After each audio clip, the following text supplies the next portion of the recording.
Hello, welcome back to my channel Small Steps. आज हम small case के एक और फंड के बारे में चर्चा करने वाले हैं जिसका नाम है द नेकेड ट्रेडर्स। ये एक स्मॉल केस का फ्री एक्सेस वाला फंड है जिसके लिए आपको कोई भी फीस नहीं देनी है। इसके सारे स्टॉक्स फ्री में अवेलेबल है, आप फ्री में इसमें इन्वेस्ट कर सकते हैं। इसमें जब भी रिबैलेंसिंग को फ्री में इसमें अपडेट कर सकते हैं। तो पहले इसके बारे में थोड़ा समझ लेते हैं कि ये फंड है क्या एक्चुअल में। द नेकेड ट्रेडर्स ये फंड मैनेज किया जाता है पहले तो विल्ड मिल कैपिटल द्वारा, जो कि आप यहाँ पे देख सकते हैं। एंड ये फंड मेनली कॉन्सेंट्रेटेड है कि लो डेट कंपनी में ये फंड इन्वेस्ट करता है। यहाँ पे अब लिखा हुआ है, जैसे आप पढ़ सकते हैं इसका क्राइटेरिया क्या है। और इसमें लिखा हुआ है बाय टॉप रॉबी बर्न्स। तो अब ये रॉबी बर्न्स कौन थे और इन्होंने क्या ऐसा लिखा था, क्या इनका क्राइटेरिया था स्टॉक्स पिक करने का, उसके बारे में आगे जानते हैं। पहले इसका CAGR देख लेते हैं। 24.99 ऑलमोस्ट 25% का इसका CAGR है। यहाँ पे कंसिस्टेंटली इतने अच्छे रिटर्न मिलना 25% तक 7 साल के लिए CAGR, मतलब ये काफ़ी अच्छी चीज़ है मेरे हिसाब से। लॉन्ग टर्म में इतने अच्छे रिटर्न शायद ही कोई दे पाता है। ये जो नाम है इस स्मॉल केस का द नेकेड ट्रेडर्स, ये लिया गया है एक बुक से, द नेकेड ट्रेडर्स, जो कि लिखी गई है रॉबी बर्न्स के द्वारा। यहाँ पे आप देख सकते हैं। अब ये रॉबी बर्न्स जो थे एक इन्वेस्टर थे, एक ट्रेडर थे, और इन्होंने अपनी इन्वेस्टिंग और ट्रेडिंग जर्नी को मिला के इन्होंने कुछ अपने रूल्स बनाए थे जिसके थ्रू ये इन्वेस्ट करते थे और इन्होंने करोड़ों कमाए। मैं पहले तो रिकमेंड करूंगा कि जो भी बुक को अगर रीड करना चाहते हैं, जो इंटरेस्टेड है, वो इस पे बुक को जरूर रीड करें क्योंकि काफ़ी सारी चीज़ें हैं। और इनका एक छोटा सा मैं इसका ओवरव्यू दे देता हूँ कि इनका स्टॉक सेलेक्ट करने का क्राइटेरिया क्या था। ये बेसिकली उन स्मॉल कैप कंपनीज को ढूंढते थे जिनमें डेट कम है और ग्रोथ पोटेंशियल काफ़ी ज़्यादा है। और भी कई सारे क्राइटेरिया से जो आप बुक पढ़ेंगे तो आपको पता चलेगा। यहाँ पे हम स्मॉल केस में डिटेल्स में चलते हैं, जो इनका क्राइटेरिया दिया हुआ है इनका चूज करने का, उसके बारे में डिस्कस। यहाँ पे आप फर्स्ट पॉइंट देख सकते हैं। पहले ये कंपनीज के फाइनेंशियल चेक करते हैं। जिन भी कंपनीज की अर्निंग्स, रेवेन्यूज इंक्रीज हो रहे होते हैं और डिविडेंड पे आउट्स भी बढ़ रहे होते हैं, उन कंपनी पे ज़्यादा फोकस करते हैं। रिसेंटली पास्ट के जो भी फाइनेंशियल ईयर्स रहते हैं उस पर। सेकेंडली यहाँ पे देख सकते हैं जिस भी कंपनी पे लो डेट होता है, डेट का बर्डन कम होता है, तो इसीलिए इनका मानना है कि डेट अगर कम होगा तो इंटरेस्ट पे आउट्स कम होंगे। इंटरेस्ट पे कम होंगे तो कंपनी का प्रॉफिटेबिलिटी भी बढ़ेगी और कंपनी आगे डिविडेंड भी अच्छे से पे कर पाएगी, उसके कंपनी का बूस्ट ज़्यादा अच्छा मिलेगा, ये इनका मानना था। और थर्ड पॉइंट की तरफ आते हैं तो ये जो भी कंपनी से सेलेक्ट करते हैं, आपके ऊपर के 2 पॉइंट जस्टिफाइड भी होगा। उसके बाद थर्ड पॉइंट ये देखते हैं कि कंपनी का पी कैसा है, कंपनी ज़्यादा एक्सपेंसिव तो नहीं है मार्केट कंपटीशन के हिसाब से अपने पीयर से कंपटीशन में, एंड अपने प्राइस को फेयरली जस्टिफाइड करता है कि नहीं करता है। इसके बारे में हम आगे अभी और डिस्कस करेंगे। स्टॉक्स पे चलते हैं, देखते हैं इसमें कौन कौन से स्टॉक। पहले तो यहाँ पे आप देख सकते हैं 14 स्टॉक्स इसके अंदर है। क्वार्टरली ये रिबैलेंसिंग होता है। लास्ट रिबैलेंसिंग December 4 हुई थी और नेक्स्ट आपको March 4 को मिलेगी। एंड मेनली इसमें आप देख सकते हैं स्मॉल कैप के स्टॉक्स हैं 85% से भी ज़्यादा, एंड कुछ मिड कैप के हैं 14 पॉइंट समथिंग। एंड ये स्टॉक्स हैं, कौन कौन से स्टॉक्स है देख सकते हैं। बेसिकली फ्री है तो हम इजीली से ऊपर बात कर सकते हैं इसमें कौन कौन से स्टॉक्स हैं। एंड इसका मैं आपको प्राइस टू अर्निंग का, जैसे मैंने बात किया था, तो यहाँ पे प्राइस टू अर्निंग शो करना चाहूँगा कि यहाँ पे इसकी जो प्राइस टू अर्निंग्स है 13.5 के आसपास इसकी प्राइस टू अर्निंग है, जो कि स्टैंडर्ड स्मॉल कैप के मार्केट से काफ़ी कम है, जो कि 24.5 है मार्केट की एवरेज जो पी है। और यहाँ पे other price to book ratio and Sharpe ratio and dividend payouts यहाँ पे देख सकते हैं कि काफ़ी अच्छे हैं जो इस स्मॉल केस के अंदर स्टॉक्स है उनका बाकी के मार्केट के कंपेरिजन में। तो फाइनेंशियल्स काफ़ी अच्छे ये शो करता है यहाँ पे। एंड आगे चलते हैं। यहाँ पे आप इसकी मिनिमम इन्वेस्टमेंट अमाउंट देख सकते हैं 95,000 अराउंड कुछ इसकी मिनिमम इन्वेस्टमेंट है कि कम से कम आपके पास 95,000 रुपये होने चाहिए, तभी आप इसमें इन्वेस्ट कर सकते हैं। तो इन्वेस्टमेंट अमाउंट थोड़ी सी ज़्यादा है ये, नो डाउट।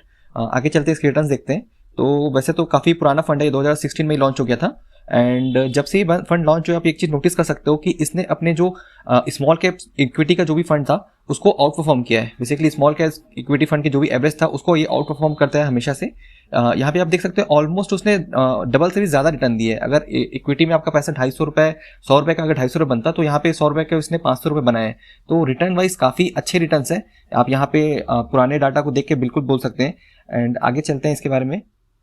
चलिए आगे चलते हैं, बात कर लेते हैं चार्जेस के बारे में कि क्या हमें चार्जेस के बाद में क्या रिटर्न होता है। ऑल्दो सब्सक्रिप्शन फीस हमें इसमें बिल्कुल नहीं देनी पड़ती है, 0 सब्सक्रिप्शन फीस है, बट कुछ ट्रांजैक्शन चार्जेस होते हैं, अदर चार्जेस होते हैं जो हमें पे करना होता है। मेनली स्टॉक्स जब हम सेल करते हैं, जब भी इसकी बैलेंसिंग होगी, जो भी स्टॉक्स इसमें सेल होंगे तो कुछ चार्जेस वगैरह कटेंगे। काफ़ी कम है चार्जेस, बट ऑल्दो कुछ थोड़े बहुत तो हमें पे करने ही पड़ेंगे। तो यहाँ पे आप देख सकते हैं, मैं आपको पहले इसका मंथली रिटर्न दिखा देता हूँ कि पास्ट 1 मंथ में इसने अराउंड 6.59 अराउंड 7% का रिटर्न दिए, जो कि काफ़ी अच्छे रिटर्न है एक महीने के हिसाब से। मतलब कोई भी आपको FD वगैरह में कहीं भी आपको इतने अच्छे रिटर्न मिलेंगे नहीं। सेकेंडली इसके 6 मंथ के रिटर्न पे चलते हैं। 6 मंथ में आप देख सकते हैं 46.72 का इसका रिटर्न दिया है, मतलब काफ़ी अच्छा रिटर्न। मतलब पास्ट में तो परफॉर्मेंस 6 मंथ में काफ़ी अच्छी थी। 1 ईयर में आपको लेके चलता हूँ। एंड यहाँ पे आप देख सकते हैं 73.95 अराउंड 74% का इसने पास्ट 1 साल में इसने रिटर्न दे दिया है। 3 साल में 37.95 एंड 5 साल में 28.32% रिटर्न है। एंड मैं आपको मैक्स टू मैक्स दिखा देता हूँ यहाँ पे अराउंड 23.78, मतलब मोटा मोटा आप मान के चल सकते हैं कि 20% ऑन एन एवरेज 20% से ज़्यादा ही मुझे इसमें रिटर्न मिलेगा मैक्स टू मैक्स में। अगर मैं देखूँ ओवरऑल 5 से 7 साल 6-7 साल से ये फंड कार्यरत है, तो 6-7 साल में रन अराउंड एवरेज इसमें 20% से ज़्यादा रिटर्न दिया है। एंड अब मैंने अपने तरफ से सारी चीज़ें अपनी तरफ से क्लियर करने की कोशिश की। अगर कुछ भी इसके बाद भी अगर डाउट होगा तो आप कमेंट सेक्शन पूछ सकते हैं।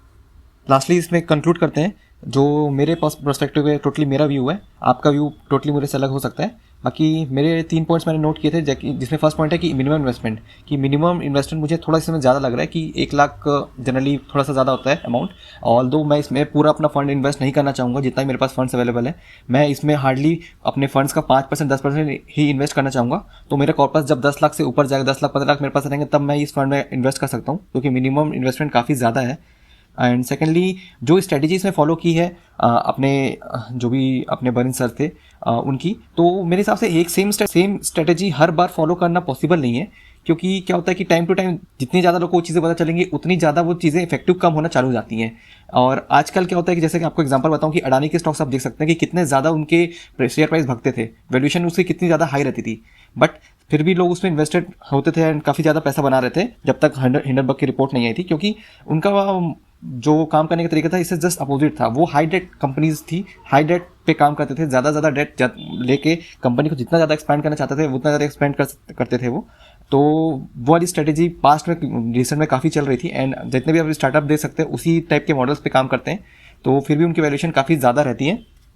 एंड थर्डली जो इसके रिटर्न्स है पास्ट में काफ़ी अच्छे हैं, एंड वो रिटर्न्स मुझे फ्यूचर में मिलेंगे नहीं मिलेंगे उसकी कोई गारंटी नहीं है। क्योंकि सेम रिटर्न्स आगे एक्सपेक्ट करना थोड़ी सी मेरे हिसाब से थोड़ा सा गलत होगा कि सेम रिटर्न्स मुझे आगे भी मिलते रहेंगे। तो ये कुछ मेजर की फैक्टर्स थे जो मैंने नोट किए हैं। एक तरीके से एक रेड फ्लैग आप इसको बोल सकते हो इस फंड का। आपको अपनी तरफ से आप इसमें कुछ और ऐड करना चाहेंगे या फिर मेरे बातों से कुछ डिसएग्री करते हैं तो चाहेंगे तो आप कमेंट सेक्शन में जरूर पूछ सकते हैं, फिर इंस्टाग्राम में मुझे मैसेज कर सकते हैं उसके बारे में। एंड वीडियो अगर अच्छा लगा हो तो वीडियो को लाइक कर देंगे, चैनल को सब्सक्राइब कर देंगे। Thank you.